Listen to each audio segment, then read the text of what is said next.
Now, Rachel Reeves. She's not turning out to be quite as good as, is it right to say that you initially thought? I mean, the journey that the Labour Party have had on the economy since the election has been a really poor one. I think there are lots and lots of reasons for that, but should we just explain what the international markets are and why these things happen? I think what governments often misunderstand is that the debt markets, which is what funds the difference in what we spend with the difference in what a government gains in tax, it's a beauty parade. And investors look around the world, they look at the United States, they look at the European Union, they look at the UK. Where am I going to place my money? Where am I going to get the best return? Where is there kind of real noise and energy? What's going to give me not only a safe berth, but a berth that's going to return money? And those international investors include our pension funds. You know, they're not. We sometimes tend to think of these kind of mysterious money men sort of playing around on computers, but actually these are very, very significant and very large investors. And what has happened, and this is the big problem for the United Kingdom, and one economic commentator described it brilliantly over the weekend: we're the ugliest horse in the glue factory. yeah. Because you're looking around, you've seen Donald Trump has won the election in America, what's called the Trump trade. He has said he is going to slash regulation. He is going to slash people's taxes. Growth in America is incredibly strong. They had some record employment numbers on Friday, even before Donald Trump has taken over as the actual president. So what is happening? There is a huge flow of capital towards America because it's making all the noise and the returns are good. But what that means is inflation is coming, probably interest rates are going to go up, and that means you get more returns as an investor. So money is washing towards the US. But Britain still needs every day £1 billion of funding to match what it spends on public services with what it gains in taxes. And because America is going gangbusters, the UK is finding it more and more difficult to raise money on the debt markets. But there is also a problem with the budget we passed. The budget we passed, as the Office for Budget Responsibility said, is likely to mean growth is slower here, and therefore there is a higher risk of inflation, and the government is not going to hit its targets on growth. So just at the time as the US is pushing ahead, Trump wins, Britain is becoming less attractive. And that pincer movement is the reason we have seen the borrowing costs here go up more significantly. They are going up around the world, but they've gone up here more significantly because investors are nervous that the Labour plan will not work. But in what way is Rachel Reeves able to credibly still attack Liz Truss's disastrous mini-budget and not take responsibility for the economic fallout of her own, let's be honest, quite disastrous autumn budget? I think it is more difficult. I think Liz Truss is receding into the sort of middle distance now. It is harder and harder as 2025 continues to win the argument that somehow this is all down to the Conservatives. Now, the spikes we saw in borrowing under the mini budget and Liz Truss were far higher than we're seeing under this government. But they came back again quite quickly when Jeremy Hunt took over because people still believed that the UK was a big bet. Here's the big problem for Rachel Reeves. Because of the budget, because we've seen 3 months of very poor growth, actually zero growth pretty much, even though we have seen this slower spike in yields in comparison with the moment that Liz Truss did the mini budget, they are still remaining high because investors are now thinking, well, we've got America coming. There are other places we would prefer to put our money. And is what the UK is saying about the size of the state, what we're going to be spending, what we're going to be borrowing, do we really believe that is going to boost growth? And we have seen so far since the budget very poor growth figures. Before we get on to how Rachel Reeves might dig herself out of this hole, I feel like she is appearing pretty distressed, pretty out of her depth. We had a briefing this morning suggesting that she was, quotes, depressed about the state of the economy and presumably also depressed about her own performance in office. People might look at that and have very little sympathy. You think you're depressed? Try and be a pensioner who's had their winter fuel allowance taken away as temperatures have plunged well below 0 degrees. So I don't think for a moment, using the Truss and Kwasi Kwarteng example, that we're going to have a Prime Minister committing this act of Harry-Carry, masochistically sort of sacking his Chancellor. Because if you are a Prime Minister who sacks a Chancellor, you have to accept that you are then on very dodgy ground. You will then probably end up having to resign yourself. But I do think there is a prospect that things get even more difficult for the Chancellor at a time when I can't find any economists, I don't know about you, not just on the right, but also on the left, sort of condoning some of her budgetary and other decisions. If, for instance, there is no growth, if, God forbid, we go into a period of recession, and, again, God forbid, interest rates go up, I'm sorry, but I can foresee a scenario where she might have to say, right, I haven't done well enough. I haven't honoured my manifesto and other commitments. I probably now do need to do the walk of shame out of the Treasury. The big problem for Keir Starmer is when the economy is performing as badly as it is, just as you said at the beginning of the podcast, everything else is overwhelmed. His NHS announcements that he was trying to make at the beginning of New Year was overwhelmed by the grooming gang scandal. This announcement today on AI was overwhelmed by the bad news on the economy. Should we just hear a bit of how Keir Starmer tried to bat away the essential question that you're asking? Are Rachel Reeves's days numbered? Rachel Reeves is doing a fantastic job. She has my full confidence. She has the full confidence of the entire party.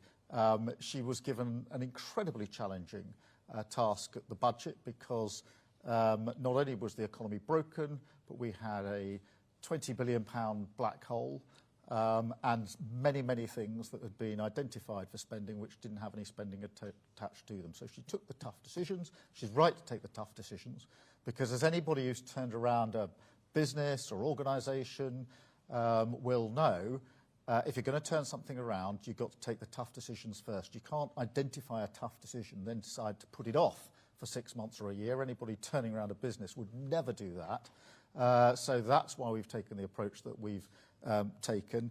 It's why we're taking the other steps that are necessary that go along with what was done in the budget, and I'm 100% confident we'll get the growth that we need. What do you think? Maybe I'm just catastrophizing a situation that can be maintained 4 years in office. You know, it's a marathon, not a sprint. Maybe she can steady the ship. We'll have to all watch for such a significant date that is coming in the spring, March the 26th. That is when the official watchdog on the economy, the Office for Budget Responsibility, will do what's called its spring forecast. If at that moment the interest rates on our gargantuan debt are still running high, it will mean that Rachel Reeves will have broken her fiscal rules, which means there should be a balance between the income the government is getting from tax and what it spends day to day. If she breaks that rule and then has to come forward, she's promised she will not raise taxes again. We have seen how those promises have gone in the past. Right.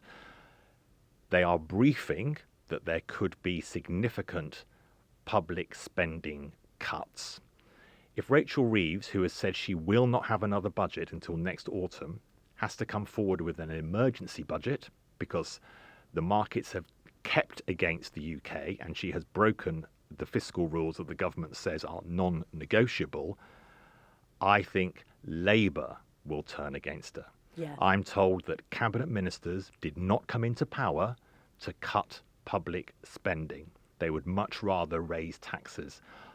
I think that would put Rachel Reeves's position at real risk. But as you say, Tony Blair felt he could never move against Gordon Brown. However tense the relationship between the two of those Yeah. people, moving against your Chancellor is so major, is such a huge move that, of course, they have fought for this new Labour government in the election campaign and since then together. Who was the only person in the manifesto pictured anywhere near as many times as Keir Starmer? It was Rachel Yes. Reeves. They come as a package. If he decides that his Chancellor is too much of a turbulent priest, it would absolutely fundamentally undermine the Labour government. So March the 26th, the OBR, many economists that I speak to believe that this very high, what's called very high yield curve, the amount we're spending, paying for borrowing all this money that we borrow, will settle back. But we have to look at the growth figures up to March the 26th. So I think that's the real red letter day, both for the Prime Minister and the Chancellor. So as you say, she has kind of boxed herself into a corner because she said she doesn't want to break her fiscal rules and borrow more because that would be kind of fiscally ill-disciplined. She doesn't want to put up taxes because she's still trying to pretend that she hasn't put up taxes on working people, even though they absolutely have, in contravention of that manifesto pledge. And I just think politically this is so difficult for her for the reasons you've stated, that the left of the party will turn against her because there's a history there of the Labour Party and Labour MPs absolutely railing against austerity. How many times did we use, they were the ones who weaponised the word austerity. You know, one righty's spending cuts are another lefty's austerity measures. Okay, so it's a completely different interpretation of spending. I can appreciate that she is probably more right-wing than Keir Starmer, but even that's not saying that much because these people are kind of founded on socialist principles of spending a lot of other people's cash on things like public sector pay rises. What investors have been saying, I think, to themselves is they've given all of this money to public sector workers. It hasn't stopped those workers, be they rail workers or teachers or doctors, from striking. So it hasn't had any effect really on kind of settling industrial relations. Equally, we're looking at public sector productivity and it is still tanking. It's still 6% below pre-pandemic levels. So you're putting all of this money in. It's like shoveling all of this coal into the, old steam engine. But the engine isn't performing any better. It's not going any faster. And I think that's also what the public feels. The sentiment of the public is, we are paying ever higher taxes for services that are increasingly not delivering for them, which is a horrible place for the government to be in. And, we might, if there is an emergency budget or there's a spring budget or a spring statement, I can't believe that these lefties won't in some way attempt to claw back this money from taxation, even if it's in a very stealthy way. These chancellors have a way of putting taxes up without actually being particularly candid about how they're doing it. It's certainly torrid territory for someone like Rachel Reeves. As you say, the government sold itself as the party that was going to fix the public services. Now, as you say, one person's cuts is another person's efficiency. But just look at the way that they've tried to sell artificial intelligence to us today. And this is where I do get frustrated. This government has set the tone and the markets know that this is absolutely difficult to deliver, that somehow the state is going to provide. Yeah. So in AI, the UK has been successful. We have very, very good businesses here, from DeepMind, run by Sedemis Hassabis, who Keir Starmer referenced in his speech. We have very, very good cluster effects on tech. It's not a huge amount to do with the government. No. These are big private companies. DeepMind is owned by Alphabet, which also owns Google and YouTube. These are big companies that come here because of our education system, because of universities. Of course, that's all linked to the state, but that's why they're here. This idea, what did Keir Starmer talk about? Let's look through the lens of opportunity. Let's pull the levers of change, as if the state can pull something or do something and suddenly the market says, oh, thanks for that, we're going to grow even more quickly. It's a fundamental misunderstanding, I believe. You have to give the markets freedom. But then here's a contradiction for Labour. They are saying, we want to give the markets freedom. We're going to be about less regulation and we're going to allow data centers to happen. Well, in other areas, they're bringing in more workers' rights. They're saying there are going to be more regulatory powers to control markets. And then data centers are huge users of energy. And we have a power problem in this country because of the net zero policies that are being put in place. So these are all contradictory waves, and investors and money market men and women look at those things.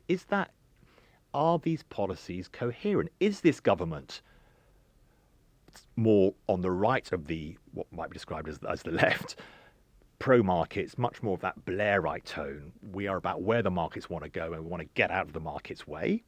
Or are they more traditional, maybe soft left? We think the market should be regulated. They're too out of control. Much more of your Angela Rayner approach. Well, they're pretending to be Blair, but they are Rayner in my mind. They're doing both. And investors look at that and say, right, that is unclear. And at the same time, as I say, debt is a beauty parade. They're looking at Donald Trump. He's date of the year at the moment. Really? They're all going and saying, well, look Consider at what you're saying, Kamal. No, but in economic terms, I know. Right or wrong, he is going to juice up the US economy. And I don't mean that is therefore, that's just a good thing, growth, growth, growth. The reason that investors go for that is because that growth means that there is likely to be higher levels of inflation, which means that the Federal Reserve Bank in the US will raise interest rates, not lower them, which means the return on investors' money goes up. So the money flows there. They're not flowing there because they're saying, oh, great, Donald Trump's going to create loads of growth. They're going there because the interest rates have turned back towards an upward trajectory. A really important point was made to me. I spoke to Rupert Harrison, who was the former chief of staff to George Osborne when he was in Number 11 for my column today. And he said to me, what Labour has failed, obviously a conservative, but nevertheless a very, very highly respected economist. And he said to me, Labour built these policies in an era of zero interest rates, where money was pretty much free. We had zero interest rates pretty much for years in the money market. So money was free. So therefore, you could make these big claims on spending. Well, that's completely changed. Money is no longer free. Money is expensive. And the government is being warned, possibly even punished, for its inconsistent message about what is the direction of travel. Is it Angela Rayner? Is it Rachel Reeves with all the caveats you've put forward? Is it something else? And actually, does Keir Starmer really understand how economics and markets function?